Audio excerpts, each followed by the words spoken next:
Commodity call में आपका स्वागत है। मैं हूं मनीषा गुप्ता। सबसे पहले देख लेते हैं हेडलाइंस। सोने चांदी में ऊपरी स्तरों से बिकवाली। यूके में नए तरह के वायरस फैलने से चिंता। डॉलर में कमजोरी से भी बड़ा दबाव। क्रूड में कल की तेज गिरावट के बाद आज भी कमजोरी। ब्रेंट $50 के ऊपर टिका। नए तरह के वायरस फैसले से क्रूड डिमांड को लेकर चिंता। बेस मेटल्स में भी गिरावट बढ़ी। निकल, जिंक और कॉपर करीबन 1% गिरे। एल्यूमिनियम और लेड में भी कमजोरी। कोरोना के नए स्ट्रेन से डिमांड को लेकर चिंता। एग्री कमोडिटीज में मिला जुला कारोबार। सरसों, सोयाबीन और गुआर में निचले स्तरों से खरीदारी, लेकिन चना, कॉटन और कैस्टर में आज भी बिकवाली। किसान आंदोलन का 27वां दिन। धरने के साथ अब भूख हड़ताल भी शुरू। ट्रैक्टर ट्रॉली के साथ किसानों का दिल्ली कूच।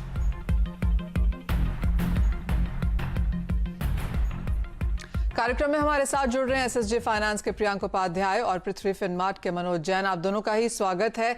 जैसे जैसे साल का अंत करीब आता है, ट्रेडिंग कमोडिटीज में और बाकी एसेट क्लासेस में भी और मुश्किल चली जाती है। लेकिन प्रियांक, इंटरनेशनल क्यूज फिलहाल यहाँ पर क्या है और आपके टॉप ट्रेड्स कहाँ पर होंगे? Good evening, Manisha ji. We are into the last end of the year, so volatility काफ़ी लो रहेगी, but still मुझे लगता है कि कॉपर में हम बिकवाली कर सकते हैं जिस तरह के कोरोना वायरस के अपडेट्स आ रहे हैं, एंड प्लस जिस तरह से मार्केट ओवर स्ट्रेच था बेस मेटल्स का, तो एक प्रॉफिट टेकिंग भी हम देख रहे हैं, तो ये कंटिन्यू हो सकती है और बेरिशनेस मार्केट में आ सकती है। तो यहाँ पे सेल की रणनीति रहेगी हमारी तरफ से। जो भी रैलीज मिलती है 605 610 के बीच में, वो एक अपॉर्चुनिटी रहेगी टू गो शॉर्ट। 617 का स्टॉप लॉस रहेगा। 595 592 on the lower side targets रहेंगे। वही दूसरी और नेचुरल गैस में हम देख रहे हैं कि एक रैली बिल्टअप होते हुए देखिए, हमने लास्ट टाइम भी डिस्कस किया था, तो नेचुरल गैस अभी भी स्ट्रॉन्ग दिखता है। 207 210 तक रैली एक्सटेंड होने के चांसेस है, तो यहाँ पे बाई करके चला जा सकता है। अराउंड 199 के आसपास स्टॉप लॉस 191 का रहेगा एंड टारगेट्स 210 के रहेंगे। मेटल्स में कुछ मुनाफा वसूली यहाँ पर आगे जारी रह सकती है, लेकिन जहां तक नेचुरल गैस की बात है, कुछ खरीदारी की एक्सपेक्टेशन वहां पर है। मनोज जी, आप कैसे देखते हैं? एग्रीकल्चर स्पेस में काफी हद तक बटा हुआ यहाँ पर कारोबार है। कुछ एक कमोडिटीज में कुछ रिकवरी देखने को मिली है, लेकिन पल्सेस की अगर बात करें और जहां तक गुआर की बात है, कुछ मुनाफा वसूली आज भी जारी है। नमस्कार मनीषा जी। बिल्कुल, एक स्पेस जहां हम इंडिविजुअल ऑयल कॉम्प्लेक्स की बात करें तो वहां पॉजिटिव ग्लोबल क्यूज के चलते भारतीय बाजारों में भी लोअर लेवल्स पर सपोर्ट जो है वो लगातार बने हुए हैं। सीबीओटी सोयाबीन वायदा में जो है ऊपरी लेवल्स सस्टेन होते हुए दिख रहे हैं। उसके चलते भारतीय बाजारों में भी यहाँ लोअर लेवल्स पर बार बार सपोर्ट देखने को मिल रहे हैं और कीमतें 4280 के लेवल्स को स्ट्रांगली होल्ड कर रही है। मेरा मानना है कि यहाँ पे गिरावट में 4330 से 4350 के रेंजेस में सोयाबीन जनवरी वायदा में खरीदारी की रणनीति रखना चाहिए। 4280 का एक स्टॉप लॉस लगाएं। ऊपर में 4420 और 4450 तक के लक्ष्य रख सकते हैं। वहीं अगर पल्सेस में चना की बात करें तो यहाँ हमने ऊपरी लेवल से काफी जो है बिकवाली पिछले कुछ सेशंस में देखी है और अब यहाँ एक स्ट्रॉन्ग सपोर्ट लेवल के आसपास ये कमोडिटी कारोबार कर रही है। मेरा मानना है कि 4500 यहाँ पे एनसीडीएक्स जनवरी वायदा के लिए एक स्ट्रॉन्ग सपोर्ट्स है, तो एक मोमेंटम बाइंग के तौर पर जो है लोअर लेवल्स पर यहाँ खरीदारी की जा सकती है। 4500 के लेवल्स पर खरीदारी करें, 4620 तक के लक्ष्य रखें और एक स्टॉप लॉस लगाएं 4450। खरीदारी के दो पिक्स यहाँ पर मनोज जी ने चूज किए हैं। सोयाबीन और चने में आपको यहाँ पर और बढ़त देखने को मिल सकती है, लेकिन बजट आने वाला है और बजट से कमोडिटी मार्केट्स के लिए क्या उम्मीदें हैं? काफी हद तक कई सालों से हमने लगातार सीटीटी के ऊपर ऑफ कोर्स ब्रोकरेजेस को भी और एक्सचेंजेस को भी एक रिक्वेस्ट करते हुए देखा है फाइनेंस मिनिस्टर से कि उसे हटा लिया जाए, लेकिन commodity participants association of India के प्रेसिडेंट नरेंद्र वाधवा से जानते हैं कि इस बार वो यहाँ पर क्या रिक्वेस्ट रख रहे हैं फाइनेंस मिनिस्टर के सामने। नरेंद्र जी नमस्कार, शुक्रिया हमारे साथ जुड़ने के लिए। क्लियरली एक महीना यहाँ पर बाकी है, लेकिन फाइनेंस मिनिस्टर ने ऑलरेडी यहाँ पर अपनी मीटिंग्स करनी शुरू कर दी हैं, चाहे वो कॉर्पोरेट्स हैं, ट्रेड हाउसेज हैं या फिर एसोसिएशंस हैं। आप इस बार वित्त मंत्री के लिए पास क्या लेकर जा रहे हैं? नमस्कार मनीषा जी। जैसे पिछले सालों में हमने हमारा एक फोकस्ड टारगेट था और एजेंडा था कि कॉस्ट ऑफ ट्रांजैक्शन जो है इंडिया के अंदर काफ़ी ज़्यादा है, इसको हमारे को कम करने की ज़रूरत है। और इसमें मेजर कॉन्स्टिट्यूएंट जो है कॉस्ट का वो है एक टैक्सेशन, जिसको हम सीटीटी कमोडिटी ट्रांजैक्शन टैक्स कहते हैं। तो इसको कहीं कम करने की ज़रूरत है। पिछले 3-4 साल से हमारा फोकस इसी के ऊपर है। इसके अलावा हमने एक ईज ऑफ डूइंग बिजनेस और उसके ऊपर भी काफ़ी हम फोकस कर रहे हैं। गवर्नमेंट के पीछे नीति रही है और स्लोगन रहा है आत्मनिर्भर इंडिया और मेक इन इंडिया। इसी तर्ज पे हमने कहा है ट्रेड इन इंडिया। और आत्मनिर्भर इंडिया की जब बात करते हैं तो हम चाहते हैं कि जो ट्रेड, जो हेजिंग एक बहुत मेजर पार्टिसिपेशन होता है, हेजर का बड़ा पार्टिसिपेशन होता है इन कमोडिटीज मार्केट में, जिसके लिए ये मार्केट्स बनाई गई हैं। और अगर ये ट्रेड वो बाहर जा रहा है तो हमारा एज ए सीपीआई ये फोकस रहता है, रहेगा। और हमेशा यही है गवर्नमेंट से कहना कि ये ट्रेड को हमारे को इंडिया में वापसी लाने की जरूरत है, जिससे कि हम आत्मनिर्भर रहें। तो उसके लिए उसको इंडिया में वापसी लाने के लिए कॉस्ट ऑफ ट्रांजैक्शन को हमारे को जरूर देखना पड़ेगा। लास्ट टाइम भी हम काफी होपफुल थे, इस बार भी हमारे डिफरेंट लॉजिक हैं और वही लॉजिक हैं कि आत्मनिर्भर हमारे को ट्रेड इन इंडिया को करना है। तो हमारी उसी तर्ज पे हमारी सबमिशंस गई हैं गवर्नमेंट ऑफ इंडिया में फाइनेंस मिनिस्ट्री के अंदर। जी, ऑफ कोर्स आपसे डिटेल में फिर जनवरी में बात तो होगी वाधवा जी की क्या कुछ यहाँ पर आपकी मीटिंग्स हुई हैं और क्या फीडबैक यहाँ पर सरकार की तरफ से है।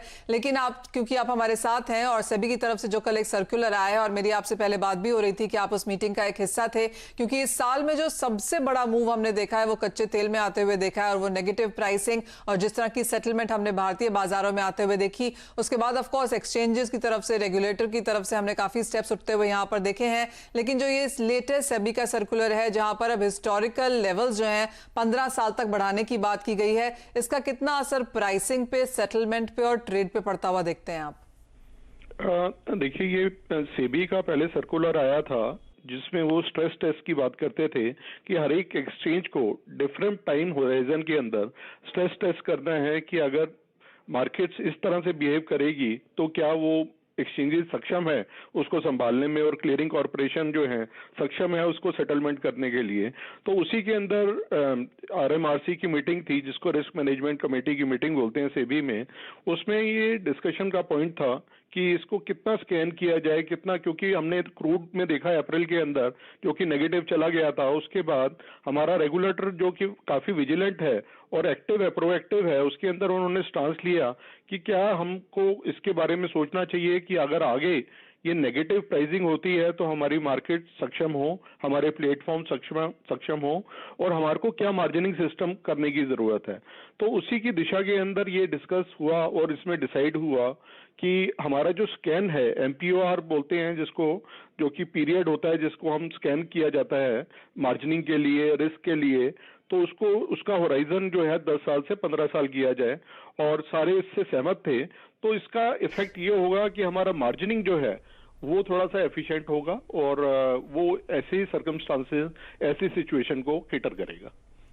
एब्सोल्युटली, यहाँ पर रेगुलेटर की तरफ से तो हमने स्टेप्स आते हुए देखे हैं ताकि यहाँ पर मार्जिनिंग को बेहतर किया जा सके, ट्रेड को यहाँ पर बेहतर किया जा सके। लेकिन जैसे नरेंद्र वाधवा जी ने भी कहा कि फाइनेंस मिनिस्टर को भी यहाँ पर रिप्रेजेंटेशंस हैं कि बाजार कैसे यहाँ पर बेहतर किया जा सके, और होप है कि शायद यहाँ पर इस वक्त वो लॉस चेंज होते हुए नजर आए। मिस्टर वाधवा, बहुत शुक्रिया हमारे साथ आज जुड़ने के लिए और दोनों ही इंपॉर्टेंट मुद्दों पर अपनी यहाँ पर राय रखने के लिए। बात अब यहाँ पर करेंगे कच्चे तेल की, क्योंकि यहाँ पर हमने काफी उठापटक बनते हुए देखी है, जो पिछले कई महीनों से लगातार $40 के आसपास 40s के बीच में कच्चा तेल कारोबार करता रहा। वहां पर दिसंबर में हमने एक ब्रेकआउट होते हुए भी देखा, और उसके बाद जिस तरह की करेक्शन कल बाजार में आई है, क्लियरली वो काफी वॉलेटाइल है। प्रियांक, कैसे देखते हैं आप प्राइसेस को, और क्या राय रहेगी अब यहाँ पर इन्वेस्टर्स के लिए? तो देखिए, हमने देखा कि कल एक स्टीप फॉल देखा था, वो अक्रॉस द ग्लोब अगर हम कहेंगे, इक्विटी मार्केट्स में भी हमने देखा था, गोल्ड एंड कमोडिटी मार्केट्स में भी आते हुए देखा था। तो ये मुझे लगता है कि एक एटलीस्ट शॉर्ट लिव्ड दिखता है, मे बी अराउंड $46 एंड $45, ये एक strong supports as of now दिखते हैं ऑन WTI। तो वहाँ से मुझे लगता है फिर से एक बाउंस बैक हम एक्सपेक्ट कर सकते हैं। Again we should target towards $50 in the coming new year. अगर घरेलू मार्केट्स की मैं बात करूँ तो यहाँ से मुझे लगता है कि 3400 से लेके 3300 ये जोन्स जो है वो एक स्ट्रॉन्ग सपोर्ट्स का काम करेंगे और फिर से एक बार अटेम्प्ट होगा टुवर्ड्स 3620 3650 का। ऑलराइट, तो कुछ मुनाफा वसूली अभी यहाँ पर बाकी है, लेकिन निचले स्तरों पर शायद खरीदारी लौटते हुए नजर आएगी as and when demand recovery और वैक्सीन की तरफ से हम कुछ पॉजिटिव न्यूज यहाँ पर आता हुआ देखेंगे। क्लियरली एक स्टिमुलस आ चुका है और ग्लोबल सेंट्रल बैंक्स की तरफ से बाजार मानता है कि $2 ट्रिलियन का स्टिमुलस अभी और आना बाकी है। तो क्लियरली स्ट्रेच्ड फंडामेंटल्स हैं यहाँ पर, कॉन्ट्रडिक्टिंग फंडामेंटल्स हैं जिनका इम्पैक्ट हमने सभी एसेट क्लासेस पर भी देखा है। लेकिन फिलहाल समय है एक ब्रेक का। जब ब्रेक के बाद आएंगे तो दर्शकों को जोड़ेंगे अपने साथ, लेंगे उनके भी सवाल।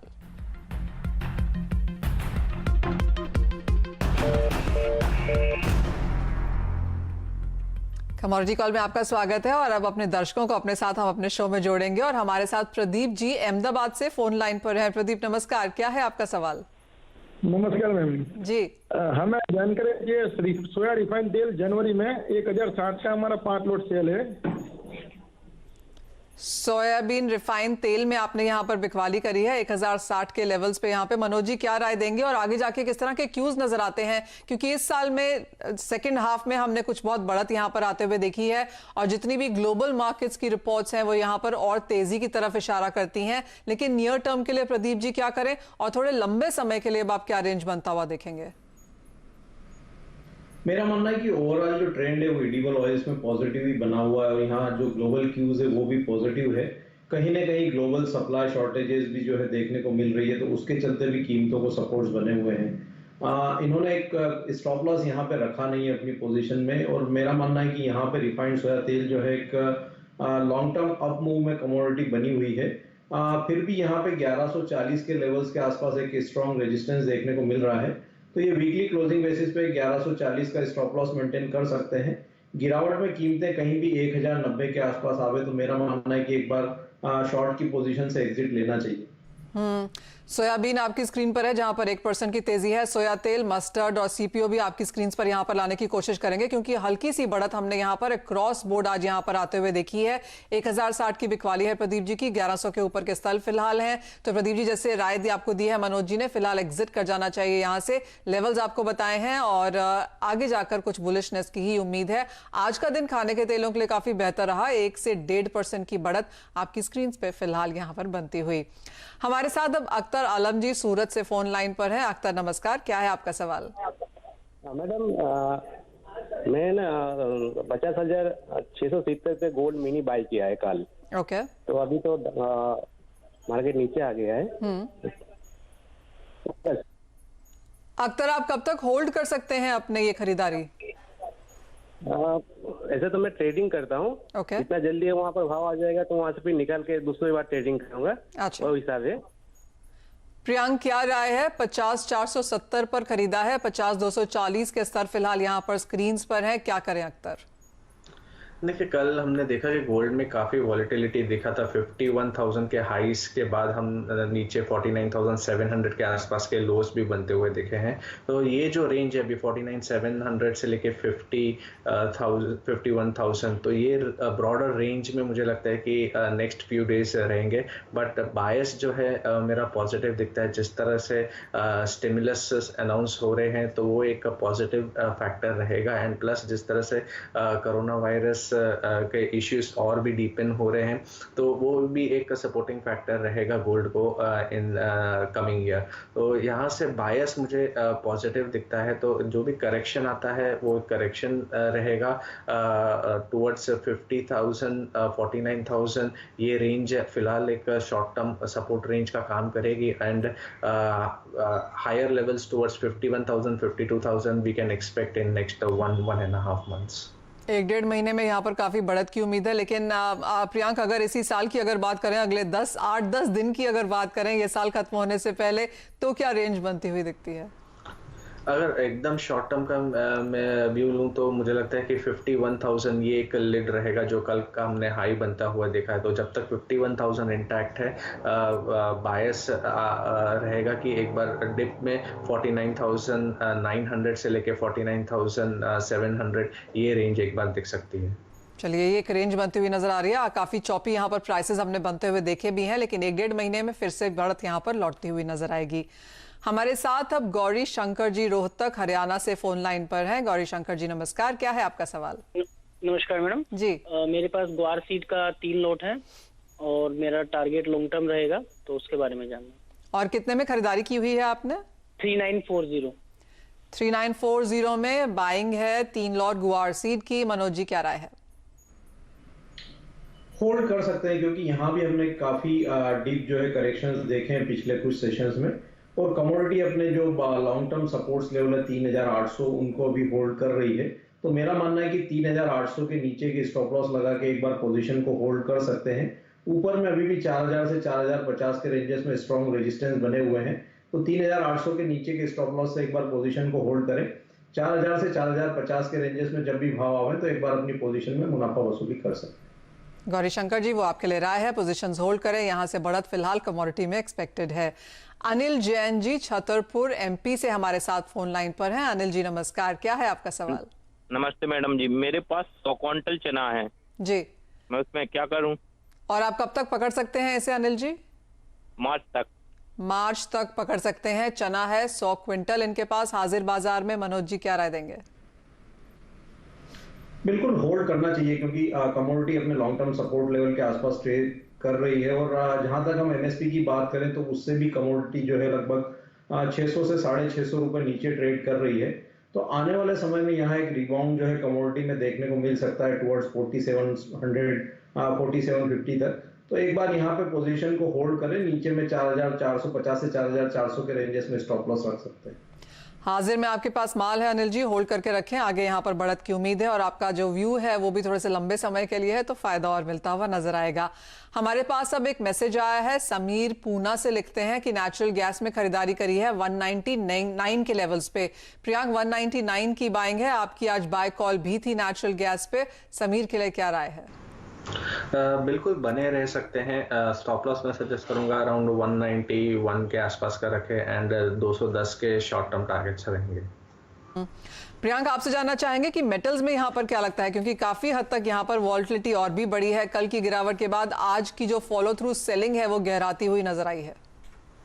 देखिए, मेटल्स में मुझे लगता है कि गिवन द जो राइज हमने देखा है, एंड हम अभी ईयर एंड में आ रहे हैं, तो स्वाभाविक है कि प्रॉफिट टेकिंग दिखेगी और लोअर लेवल से हम एक्सपेक्ट कर सकते हैं। तो जो रीसेंट हाइज बने हैं सभी मेटल्स में, वो एक रेजिस्टेंस का काम करेंगे, और वो जब तक उसके ऊपर प्राइसेस सस्टेन नहीं करते हैं तब तक प्राइसेस में भी साइडवेज टू नेगेटिव ही रहेंगे। तो कॉपर की अगर मैं बात करूं तो कॉपर मुझे लगता है कि जब तक 620 के ऊपर सस्टेन नहीं करता है, फ्रेश रैली नहीं दिखेगी, एंड प्राइसेस में थोड़ी बहुत मुनाफा वसूली में एक बार प्राइसेस में भी अराउंड 590 के जोन्स तक आ सकते हैं।